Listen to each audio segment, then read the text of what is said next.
मोक्षमार्गस्य नेतारं भेत्तारं कर्मभूभृतां ज्ञातारं विश्वतत्त्वानां वन्दे तद्गुणलब्धये। तत्त्वा सूत्र जी ग्रंथ, दूसरा नाम मोक्ष शास्त्र और आचार्य उमा स्वामी देव द्वारा रचित इस ग्रंथ का हम लोग स्वाध्याय कर रहे हैं।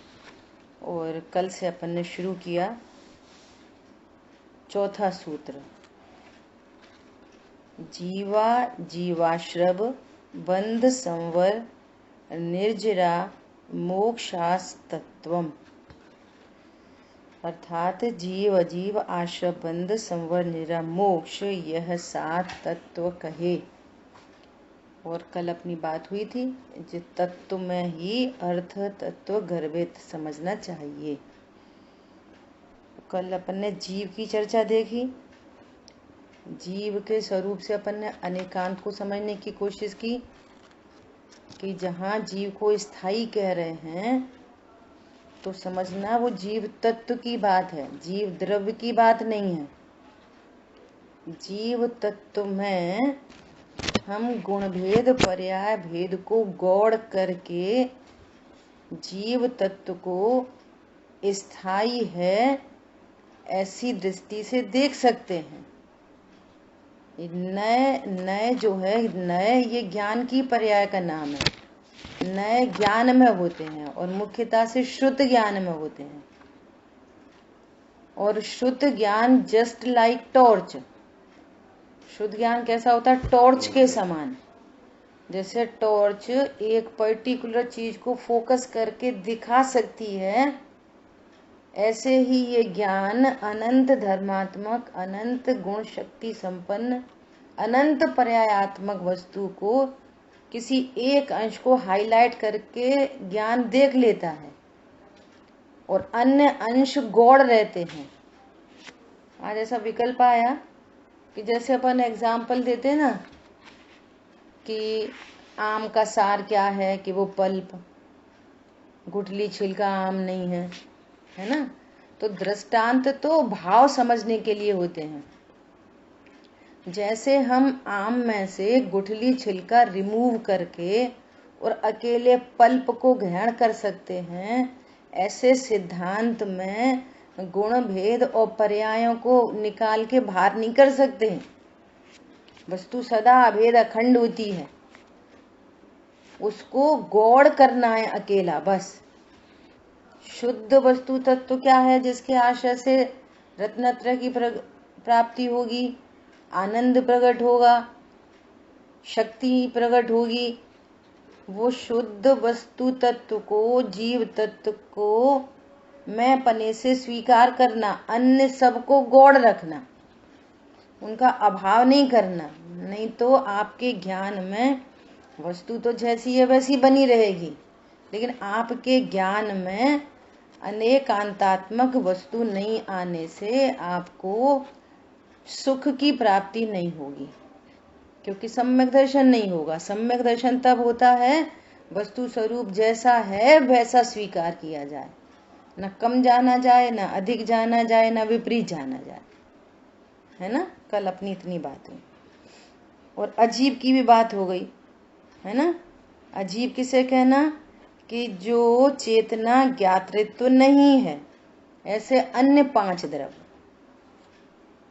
और उन 5 द्रव्य में बात चल रही है पुद्गल की, है ना।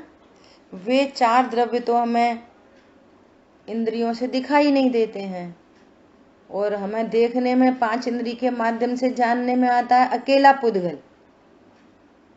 और नेत्र इंद्रिय से मात्र पुद्गल के वर्ण गुण की पर्याय दिखती है, और या फिर व्यंजन पर्याय दिखती है, समान जाति विभाव व्यंजन पर्याय, उनके शेप साइज आकार, है ना।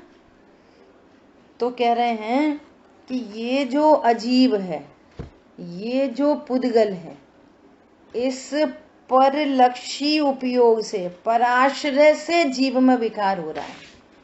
जबकि जीव का इस पुद्गल से कोई संबंध नहीं है। जीव का पुद्गल से कोई संबंध नहीं है। क्यों? दो द्रव्यों में अत्यंता भाव है और ये हमें प्रकट दिखाई भी देता है। प्रकट दिखाई देता है। कर विचार तो पाम, प्रकट ही दिखाई देता है। क्या दिखाई देता है प्रकट? चेतन निकल जाता है, पुद्गल रह जाता है। पुद्गल को जलाने पर चेतन नहीं जलता। अरे जिंदा में ही जलाने पर भी चेतन नहीं जलता। क्या बोला? जिंदा में कोई जल जाए तो शरीर जलता है कि आत्मा भी जल जाती है? कोई संबंध नहीं दूर दूर तक, बस एक संयोग बना हुआ है। तो संयोग को संयोग सापेक्ष देखना, संयोग से अभेद करके अपने को नहीं देखना। ये बुद्धि मिटे, ये बुद्धि मिटे तब कुछ बात बने। समझ में आया? चर्चाएं बहुत हैं, बहुत गंभीर चर्चाएं हैं, बहुत गंभीर। ये जीव धर्म के नाम पर भी अनेक ग्रहित मिथ्यात्व पालता है, धर्म के नाम पर भी। और ये ग्रहित मिथ्यात्व अकेला मनुष्य गति में होता है, बाकी तीन गतियों में ग्रहित मिथ्यात्व होता ही नहीं। यहां से संस्कार लेके चला जाए वो अलग बात है। बोलो। इसलिए अन्य गतियों में सम्यक प्रकट करने की योग्यता बहुत जल्दी डेवलप हो जाती है। देवगति के जीव अंतर्मूर्त में ही सम्यक दर्शन प्रकट कर लेते। त्रेंच गति के जीव अंतर्मूर्त में, नार की जीव 3 अंतर्मूर्त में, और मनुष्य गति के जीवों को कम से कम 8 वर्ष और कुछ अंतर्मूर्त। बोलो, समझ आई बात? बोलो, अजीव से मेरा क्या संबंध है? कोई संबंध नहीं होने पर भी पराश्रय से, उसके लक्ष्य से, उस रूप अनुभव करने से, उसमें राग बुद्धि होने से, द्वेष बुद्धि होने से, अनिष्ट की कल्पना होने से, इष्ट की कल्पना होने से विकार उत्पन्न होता है। देखो, अभी भी समझना, अभी भी अपन को ऐसा लगता है ना कि अरे अपन तो बहुत इतनी स्वाध्याय कर रहे हैं, तो भी दुख हो जाता है। वो दुख क्यों हो रहा है? यहाँ पर कह रहे हैं ना, पराश्रय के बिना जीवों के विकार नहीं होता। पराश्रय है इसलिए विकार है। और ये पराश्रय बुद्धि मिट जाए और स्वाश्रय बुद्धि हो जाए तो अनंतानुबंधी के अभाव की शांति प्रति समय चलती रहेगी। और सम्यक दृष्टि जीवों को भी फिर पराश्रय होगा तो फिर अल्प विकार हो जाएगा। अल्प विकार, बहुत विकार नहीं।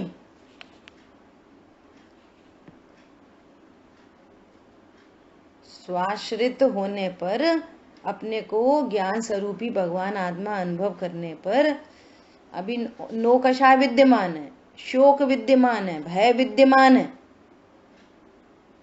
लेकिन अनंतानुबंधी शोक, अनंतानुबंधी भय, अनंतानुबंधी हास्य, और इसमें कितना जमीन आसमान का अंतर है। अभी वो होगा, लेकिन तो भी अनंतानुबंधी की एक शांति धारा साथ चलती रहेगी। ऐसी तत्व निर्णय करने वाले को तत्व निर्णय की कारण रूप शांति चल रही है प्रति समय। और उपयोगात्मक जितना पराश्रय है उतना दुख है। लेकिन जिनको तत्व निर्णय भी नहीं है, एकांत रूप से अपने को देह वाला जानते हैं, अपने को संयोग वाला जान रहे हैं, पति पत्नी दुकान मकान वाला जान रहे हैं, हमारे रिश्तेदार जान रहे हैं, हमारे घर वाले जान रहे हैं, तत्व निर्णय के अभाव में तो दुख का कोई पार नहीं है। और तत्व निर्णय के सद्भाव में जितनी शांति है वो तत्व निर्णय के सद्भाव की है, और जितनी अशांति है वो पराश्रय की है। क्या बोला? जितनी शांति है वो काय की है? तत्व निर्णय की। और अनुभूति हो जाए तो अनुभूति पूर्वक, अनंतानुबंधी का अभाव ही हो गया। और जितना दुख तकलीफ है वो पराश्रय की है। समझ आई बात? अब यहाँ आचार्य भगवान क्या कह रहे हैं? पराश्रय के बिना जीवों के विकार नहीं होता। परोन्मुख होने से ही पुण्य पाप के शुभाशुभ विकारी भाव होते हैं। पर लक्ष्य होने से, परोन्मुख वृत्ति होने से ही राग द्वेष होते हैं, दुख उत्पन्न होता है। तो अब देखो दो मैसेज हैं। एक नेगेटिव मैसेज कि अरे इतना पढ़ रहे लिख रहे, इतनी स्वाध्याय कर रहे तो भी दुख हो रहा है, ये नेगेटिव मैसेज है। राइट मैसेज क्या है? अरे स्वाध्याय कर रहे हैं तो भी बार बार पर लक्ष्य हो रहा है, मुझे स्वलक्ष्य करते हुए इस दुख का अभाव करना चाहिए। ये राइट मैसेज है। समझ आई बात? राइट मैसेज क्या है? जितना स्वाश्रय बढ़ता चला जाएगा उतना दुख मिटेगा, और जितना पर लक्ष्य बना रहेगा उतना तो दुख होना ही है, निश्चित है। खुद ही ने तो दुख का बीज बोया है। ऐसा तो क्या करना चाहिए? स्वाश्रय बढ़ाना चाहिए। देवशास्त्र गुरु के ऊपर, स्वाध्याय के ऊपर क्वेश्चन मार्क नहीं, स्वाश्रित परिणति में वृद्धि होनी चाहिए। यदि आपको अनंत दुख नहीं चाहिए तो क्या करना? तत्व ज्ञान करना, भेद विज्ञान करना।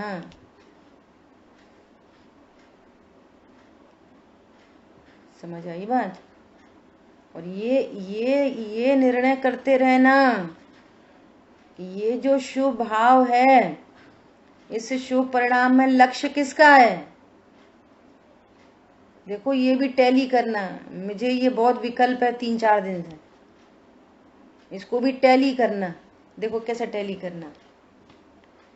एक शुभ भाव हो रहा है, देवशास्त्र गुरु का लक्ष्य हो रहा है, वो भी पराश्रय है। देवशास्त्र गुरु का लक्ष्य भी पराश्रय ही है ना? तो अपन पूजा पाठ कुछ कर रहे है ना, ये शुभ भाव है।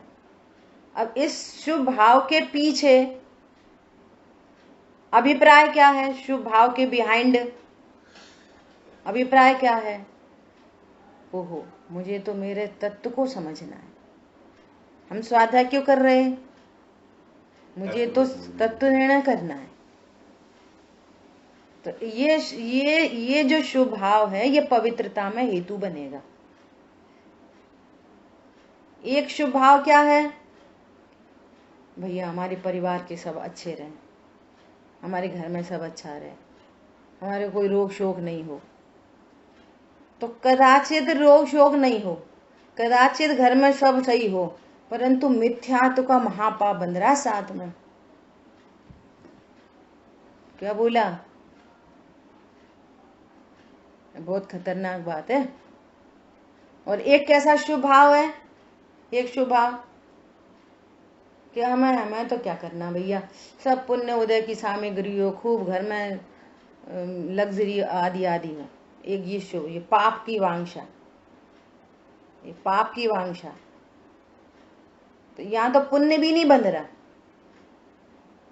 विषय भोगादि की कांक्षा से यदि शुभ परिणाम है तो वहां पर शुभ भी नहीं बंध रहा। अकेला अशुभ प्लस मिथ्यात्व, 3 कैटेगरी के शुभ भाव हो गए। दूसरे में भैया सब जीव सुखी रहे, सब अच्छा हो जाए, अच्छा हो जाए। थोड़ा सा कषाय की मंदता है, अरे उपयोगी कथा में नहीं जाए, इसलिए हम देवशास्त्र गुरु का लक्ष्य रख रहे। लेकिन इसके बिहाइंड में अभिप्राय क्या है? आखिर है रहा तो ये भी सांसारिक। और मिथ्यात्व तो क्या? हमारे परिणाम से हमारा जो कुछ होना होता है वो हमारा होता है, हमारे परिणाम से दूसरों का कुछ नहीं होता। क्या बोला? हमारे परिणाम से, हमारी मंद कषाय से हमारा ज्ञान विकथा आदि में नहीं गया तो हमारा लाभ होता है उससे। लेकिन हमारे परिणाम से किसी दूसरे को फायदा हो जाए, दूसरे के परिणाम से हमको फायदा हो जाए, ये तो सरेसर मिथ्यात्व हो गया। मीनल बहन जी समझ में आ रही है बात आपको? बोलो, मान लिया हम बहुत बहुत पाप करें और हमारा पति हमारे लिए जाप फेरता रहे, बोलो, तो हमारे पाप की निर्जरा हो जाएगी? बोलो, हमको साता बंधी है, हमको साता बंधी है, तो साता का उदय आके हमारा कार्यक्रम पूरा होएगा कि तुम्हारे किसी के होने से होएगा? होता है, कर रहे हैं, वो डिफरेंट मैटर है। पर तत्व ज्ञान क्या है? समझ में आ रही है? हम अपने समय शक्ति को कोई दूसरी जगह नहीं लगा रहे, अपनी समय शक्ति को देव शाह गुरु के समीप ला रहे हैं, और देव शाह गुरु की समीपता से हमको क्या करना है? तत्व ज्ञान। अपने शरीर की इच्छा, हमारा शरीर अच्छा रहे, हमारे को रोग नहीं हो, पाप परिणाम, पुण्य भी नहीं बंधेगा। पत्नी बच्चों का सबका अच्छा अच्छा रहे, पाप परिणाम है। ये टोडरमल जी ने लिखा है, पढ़ लेना, अरिहंत आदि से प्रयोजन की सिद्धि में। सांसारिक प्रयोजन भी सदते हैं, सदते हैं, this is the fact. But तुम इस अपेक्षा से भगवान को पूजते हो तो तुम्हें पुण्य भी नहीं बंधेगा, पाप बंधेगा। इतनी सावधानी का नाम तत्व ज्ञान है। अंधी दौड़ में हमें नहीं दौड़ना। जितना पोर्शन अच्छा है उसकी प्रशंसा, पूरा पोर्शन अच्छा नहीं है तो वो चीज हम नहीं ग्रहण करेंगे। समझ आ गई बात? ये बहुत समझने की बात है। हमें सबके साथ हमको नहीं बह जाना है, इतनी संभाल रखनी है, बहुत संभाल रखनी है। ये अभी तो अपना सुबह निर्जरा अधिकार में आएगा, पर के अपराध से तुझे बंद नहीं होता। हम यहाँ पर जो कुछ संयोग में है वो सब अपने ही साता, अपने ही असाता, अपना ही आयु कर्म वगैरह वगैरह, उसका रिलेशन सब अपने ही पूर्वकृत कर्म के फल का नाटक है। वो वर्तमान में शांति चाहिए, वो अब पता नहीं कौन कौन से नाटक होंगे, फिर कैसा उदय आ जाएगा, कोई भी उदय आ जाए, ये तत्व ज्ञान हमारी रक्षा करेगा।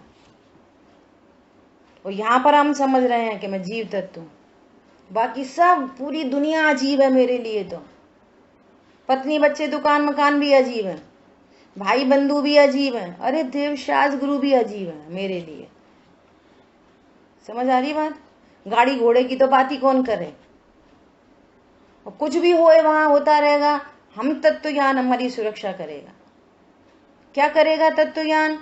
कि हमारे को पर लक्ष्य नहीं होगा।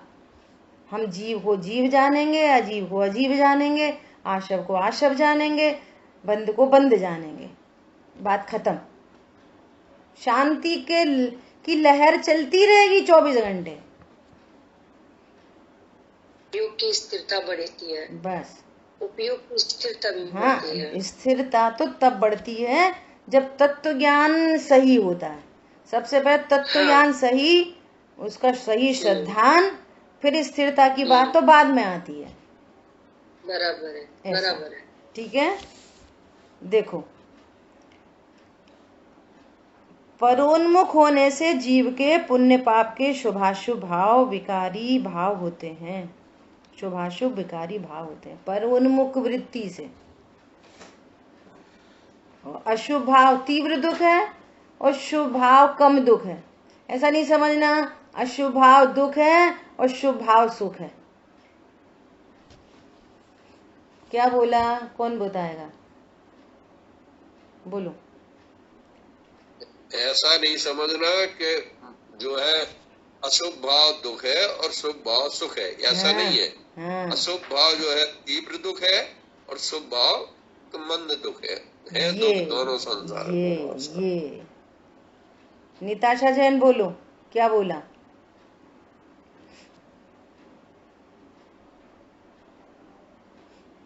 कौन रिपीट करेगा? और मधु बोलो। अशुभ भाव तीव्र दुख है और शुभ भाव मंद दुख है। बहुत अच्छा। उनमें अशुभ भाव अशुभ भाव तीव्र दुख है और मंद भाव कम दुख है, पर है दोनों दुखी। दोनों दुख है। शुभ भाव मंद दुख है दोनों दुख, सुख नहीं है उनमें, सुख की भ्रांति नहीं रखना, नहीं तो आपको आश्रय तत्व का श्रद्धा नहीं होगा। वो आश्रय तत्व का श्रद्धा नहीं है तो मिथ्यात्व नहीं छूटेगा। ऐसा ठीक है। देखो अब आश्रय तत्वार्थ की चर्चा करते हैं। विकारी शुभाशुभ भाव रूप, देखो बहुत सुंदर शब्द आ रहा है वो आगे, जो अरूपी अवस्था जीव में होती है। अरूपी, आत्मा अरूपी है, आत्मा के असंख्यात प्रदेश अरूपी हैं, आत्मा के अनंत गुण अरूपी हैं, और आत्मा की पर्याय भी अरूपी हैं। वो विकारी पर्याय भी अरूपी है, वो 5 इंद्रिय से नहीं दिखती। क्या बोला? क्रोध दिखाई देता है 5 इंद्रिय में से किसी से, आंखों से दिखता हो, कान से सुनाई देता हो, कुछ स्मेल आती हो, कुछ टेस्ट हो, कुछ स्पर्श होता हो। बोलो क्रोध दिखता है? पूजा करने का भाव 5 इंद्रियों से दिखता है? अनुभव में आता, वेद अनुभव में आता। वो ज्ञान के द्वारा, अमूर्तिक ज्ञान के द्वारा वो विकार भी, विकार तक अमूर्तिक पर्याय अमूर्तिक ज्ञान के द्वारा जानने में आ रही है। तो तुम भगवान आत्मा को इंद्रियों से जानना चाहते। बोलो कितना बड़ा मैसेज है। क्रोध कैसा है? ऐसे कोई बहुत क्रोध करता हो तो क्या बोलते हैं अपन उसको? अरे ये तो बहुत गर्म आदमी है। छू के देखो गर्म है कि ठंडे हैं। ऐसे जिनसे हमारा परिचय होता है ना, तो उधर से उपमा अलंकार से बात करते हैं। क्रोध स्पर्श रस गंध वर्ण वाला है क्या? 5 इंद्रिय में से किसी इंद्रिय के द्वारा जानने में आता है क्या? नहीं आता। वो भी अमूर्तिक है, और अमूर्तिक ज्ञान के द्वारा जानने में आ रहा है। देखो ये आत्मा की सिद्धि हो रही है। किसी मुसलमान को खड़ा करो और उससे पूछो तुम क्रोध को जानते हो, तो कौन मना करेगा? सब बोलेंगे हाँ मुझे सुबह बहुत ही गुस्सा आई थी। तो कैसी थी गुस्सा? अरे फालतू टेंशन हो रही थी। तो कैसे रंग की थी? उसका कैसा टच था? खुरदरी थी, चिकनी थी, कैसा था? बोलो। ये भाव है, ये परिणाम है। क्रोध के काल में आंखें लाल हो जाना वो क्रोध नहीं है, वो पुद्गल का परिणाम है। उल्टा सीधा बड़बड़ाए, उल्टा सीधा बोले, वो भाषा वर्गणा का परिणाम है, वो क्रोध नहीं है। वो भाव क्रोध क्या है? भाव क्रोध, और जो चारित्र की विकारी पर्याय है ना क्रोध, उस क्रोध के बिहाइंड भी क्या है? आत्मा की अरुचि सो क्रोध है। और बिल्कुल मौन दिखाई दे रहा है, उसे कोई से लेना देना नहीं, उसने कभी क्रोध ही नहीं करा, ज्यादा गुस्सा ही नहीं करता, जो दे दो खा लेता है, पूजा पाठ करता है, सब करता है। बोलो क्रोध है कि नहीं? अरे ये तो बहुत शांत आदमी है, एकदम देवता आदमी है। किधर से नाप तोल करोगे? देखो भैया तो लोग तो सब बहुत धर्मात्मा है, बहुत दया दान करते हैं। कहां से नाप तोल होगी? यहां से नाप तोल होगी, चिन्हवाणी से। आत्मा की रुचि की अरुचि? बोलो अरुचि। आत्मा की अरुचि का नाम क्रोध है। वो व्यक्त दिखाई दे नहीं दे। और यदि ऐसा नहीं मानोगे तो आपको एक इंद्रिय आदि जीवों को वीतरागी मानना पड़ेगा। व्यक्त क्या हो रहा है उससे मतलब नहीं है। यहाँ तो अमूर्तिक आत्मा की अमूर्तिक विकारी पर्याय है ये आश्रित भाव। पूजा की क्रिया चल रही है, वो शुभ भाव नहीं है, क्रिया। ये यहाँ पर जिनवाणी खोल के सबको पढ़ा रहे, ये क्रिया शुभ भाव नहीं है। बिहाइंड में जो एक परिणाम है, इतना सुंदर तत्व है। सब समझाएं, सब समझ जाएं, सब समझ जाएं। जो ऐसा भाव है ये मंद कषाय भाव है। और इधर ही ऐसा भाव देखो, हमसे अच्छा कौन समझाता। तुम लोग का क्या आता, कछु नहीं आता। देखो फलानी गाथा, देखो वो उतने पेज पर जे लिखा, देखो ऐसा ऐसा। वो शुभ भाव नहीं है, वो पाप भाव हो गया, वो मान कषाय हो गई। परोपर्या के बल पर अपने को बड़ा छोटा जानना, मान कषाय हो गई। वो पुद्गलात्मक नहीं है, ये सेंस निकल रहा है गजब का। शुभाशुभ भाव दोनों क्या है? अरूपी अवस्था जीव में होती है, अरूपी अवस्था होती है। उसमें कितना ऑपरेशन किया जा सकता है। कोई शुद्ध भोजन कर रहा है एकदम थाली लगा के, और अंदर अंदर में विकल्प चल रहा है। आज चतुर्दशी है, आज बना के रख दो, हमारी तो हरी का त्याग है, जे नहीं कल बना लेते। तो तुम्हारा क्या शुभ भाव चल रहा है, कषाय की मंदता चल रही है। वो दुनिया देख रही है, पता है आज इनकी रसी है, एक ही टाइम खाते हैं और ऐसा ऐसा खाते हैं। शुभ भाव भी नहीं है। इधर से पता करनी पड़ेगी शुभ भाव क्या है, अशुभ भाव क्या है। वो शरीर की क्रिया से, संयोगों से, शुद्ध थाली से, शुद्ध दूध से, शुद्ध घी से, शुद्ध चीनी खाना शुभ भाव नहीं है। मिथ्या है वो, तो अनाहारी नहीं समझ रहा। अभी अनाहारी की तो बात दूर है। शुभ भाव भी किसे कहते हैं? शुभ भाव भी किसे कहते हैं? अशुभ भाव भी किसे कहते हैं? ये कितनी मतलब अरूपी अवस्था जीव में होती है। शुभाशुभ रूप अरूपी अवस्था, और हम रूपी से देख रहे शुभ और शुभ भाव। शरीर की क्रिया को शुभ शुभ भाव समझ रहे। आश्रव तत्व का श्रद्धा नहीं है। बहुत गंभीरता है, बहुत गंभीरता। वह भावाश्रव तथा और नवीन कर्म रजों का आना, आत्मा के साथ एक क्षेत्र में रहना, सुद्रव्याश्रव।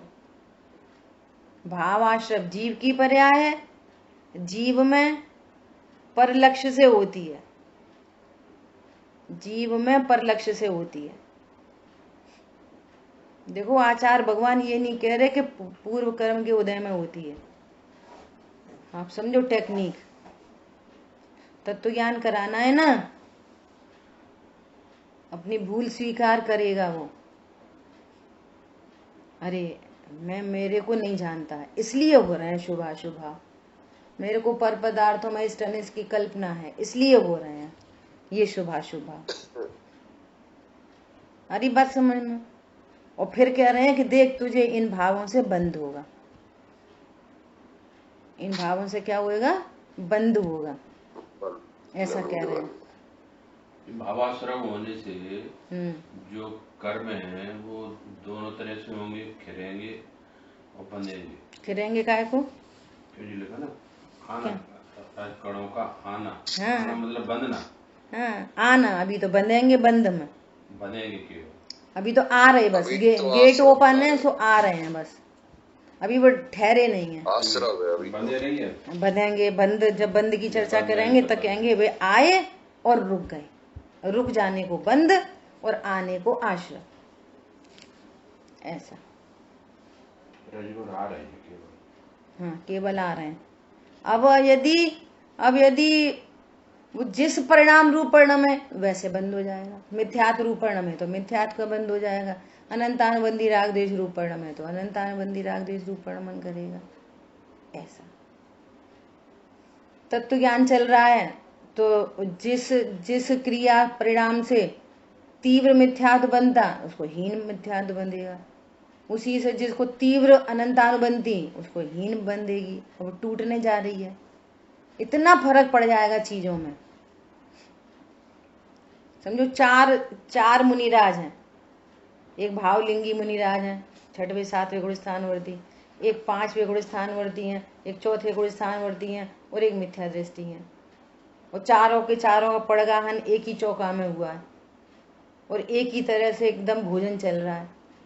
क्रिया सबको कैसी हो रही, एक जैसी, और सबके सब निरति 428 मूल गुण का पालन।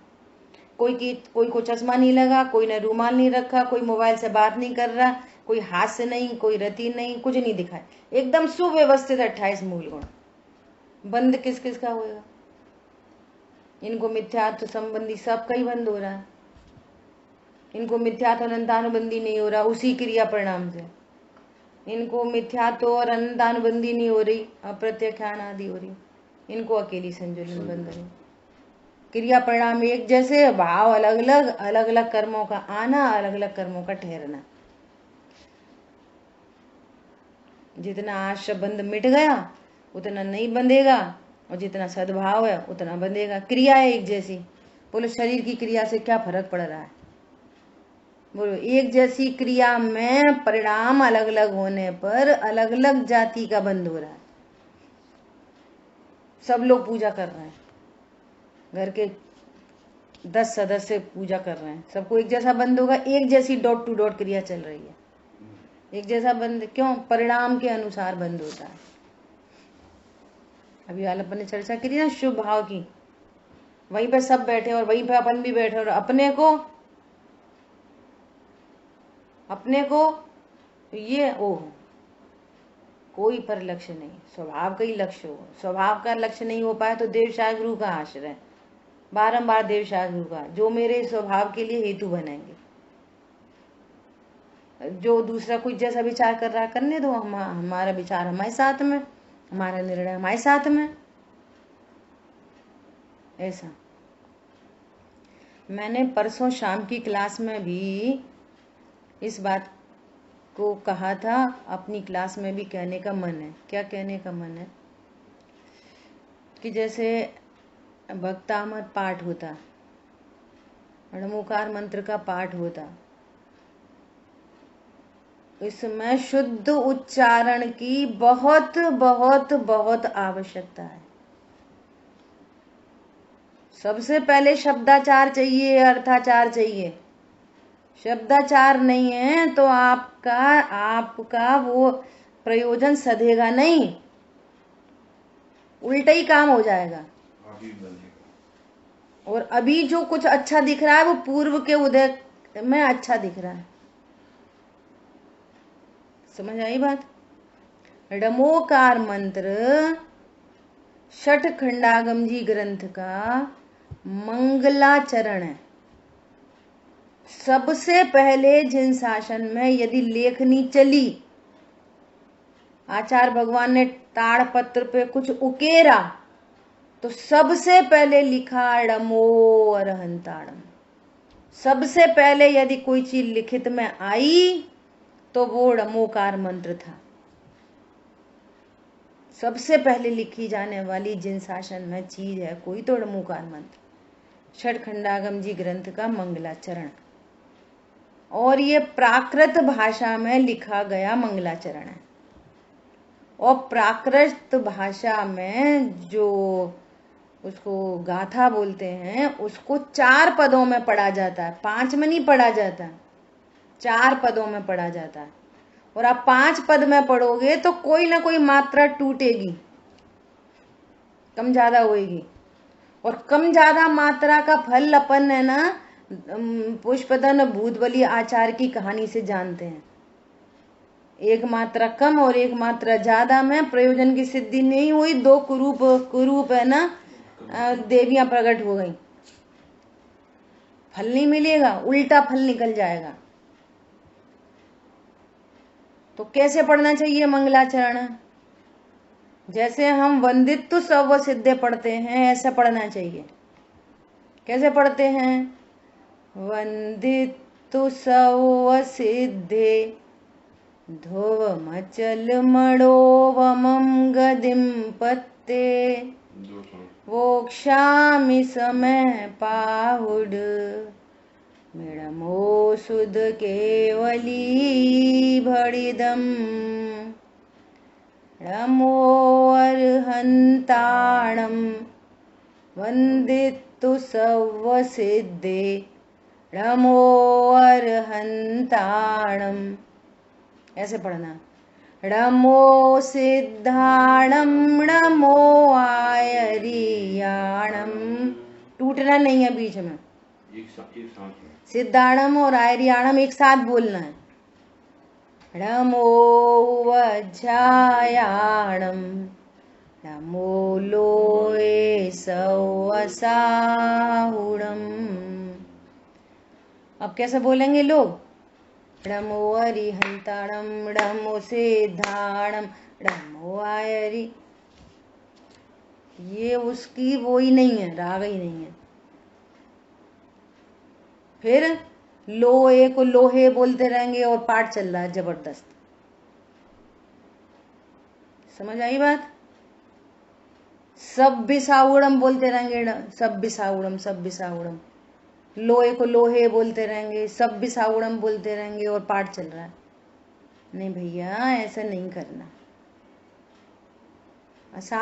असाता बनती है, जिव्यान्द्री के रोग होते हैं। पढ़ना नहीं आए, नहीं पढ़, पहले सीखो पढ़ना। पढ़ना सीखो फिर पढ़ो। इतनी सावधानी चाहिए, नहीं तो शुद्ध उच्चारण की आप वो लगा दो कोई कैसेट, एकदम शुद्ध उच्चारण, और फिर उसके साथ बोलो, अपने से नहीं बोलो। अब वो कर्म दिखते नहीं है ना, तो अब जो चल रहा है सो चलने दो, बढ़िया। अपने मन से समझ लिया कि सही, बहुत सही हो रहा है, सही हो रहा है, सही हो रहा है। यहां से देखो सही है कि नहीं, यानी धर्मात्माओं से पूछो सही है कि नहीं। हरी बात ख्याल में? ऐसा तो क्या बोल रहे हैं? अब देखो, नवीन कर्म रजों का आना, आत्मा के साथ एक क्षेत्र में रहना, सो द्रव्याश्रव है। द्रव्याश्रव कर्म का कार्य है, कर्म का परिणमन है। और भावाश्रव जीव की विकार, अमूर्तिक विकारी पर्याय, अमूर्तिक। अब अमूर्तिक विकारी पर्याय को मूर्तिक से टैली नहीं करना। क्या बोला? अमूर्तिक पर्याय को मूर्तिक से टैली करने की कोशिश नहीं करना। कभी सिमेट्री होती है, कभी सिमेट्री नहीं भी होती है। ऐसा, जैसी क्रिया वैसे परिणाम और योग्य अभिप्राय, तो सही सिमेट्री बनती है। ठीक है? अब देखो, पुण्य पाप दोनों आश्रव और बंध के उपभेद हैं। क्या कह रहे हैं? बंध के उपभेद हैं दोनों ही बंध के कारण। और सुनो गजब की बात, पाप पुण्य का भेद अघाती में बढ़ता है। शुभ परिणाम से भी घाती कर्म बनते हैं और अशुभ परिणाम से भी घाती कर्म बनते हैं। ज्ञानावर्णी, दर्शनावर्णी, मोहिनी, अंतरा, सबको समझाएं, सबको पढ़ाएं, सबको पढ़ाएं, सबको पढ़ाएं, ऐसा भाव है। शुभ भाव है, सबके हित का भाव है तो शुभ परिणाम। तो इस परिणाम से ज्ञानावर्णी बंधेगा, दर्शनावर्णी बंधेगा, मोहिनी बंधेगा। मतलब डिवीजन, उपभेद मतलब डिवीजन।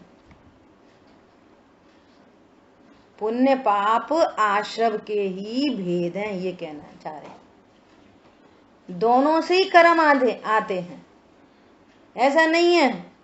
अच्छा सुनना जरा ध्यान से, ये गलती क्यों चल रही है?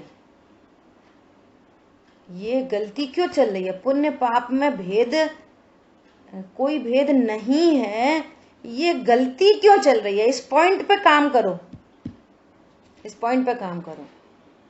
क्योंकि हमको ये समझ में नहीं आ रहा है कि निर्बंधता का मार्ग अच्छा है। हम स्वयं ही बंधन को स्वीकार करके बैठे हैं, बंधने को तैयार हैं।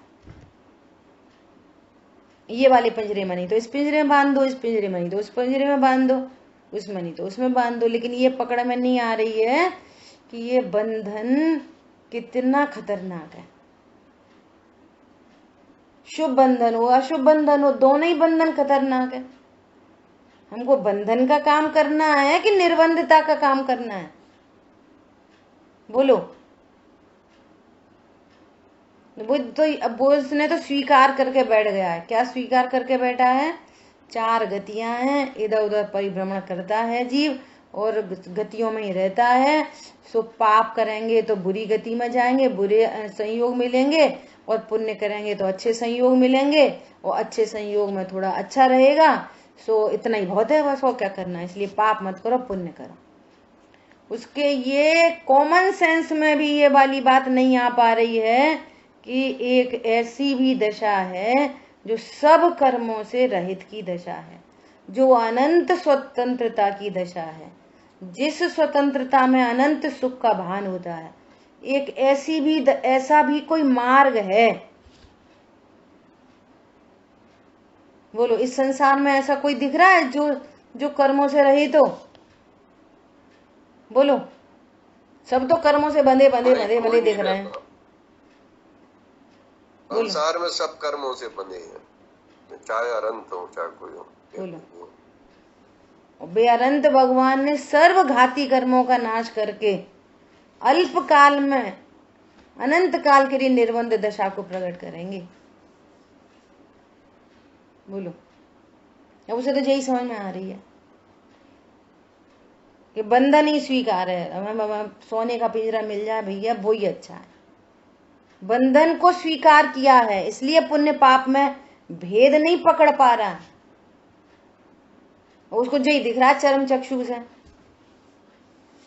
से यही दिख रहा है। देखो बे धीरू भाई अंबानी कितने बढ़िया, बे मुकेश अंबानी कितने बढ़िया, उनके तो ऐसा बंगला, ऐसी गाड़ी, ऐसा हेलीकॉप्टर, ऐसा जेट प्लेन, ऐसा स्विमिंग पूल, ऐसा सब होगा तो कितना अच्छा। तो पूछो जाके उनसे कितना अच्छा। पहली बात तो धीरू भाई अंबानी इधर ही छोड़ के चले गए। तो ये सबसे पहले ये निर्णय करो कि ये फॉर टाइम बीइंग है। ये जो भी लग्जरी है ये कैरी फॉरवर्ड नहीं होती, इधर ही छूट जाती है भगवान। और दूसरी, जाओ अपना वीतरागता का थर्मामीटर लेके जाओ, शांति का थर्मामीटर लगाओ, और लगाओ जरा सा उनको, वो थर्मामीटर टूट जाएगा। बोलो। मन शांति का है। ये बड़े बड़े सेलिब्रिटी के घरों की चर्चा ये व्हाट्सएप, यूट्यूब और न्यूज़पेपर में आती है। क्या आती है? ये दौरानी जेठानी की नहीं बनती। को भैया क्यों नहीं बनती? इतनी लग्जरी होने पर क्यों नहीं बनती? उनकी हीरा की अंगूठी तो उनकी उससे कोई सुपीरियर अंगूठी और कुछ होता भैया तुम ले लो, हम तो और बनवा लेंगे। ऐसे कैसे दे देंगे?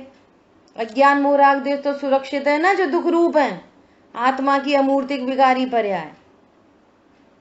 मुनिराज को सुखी कैसे मानोगे? आपका देवशास्त्र गुरु का निर्णय ही झूठा है।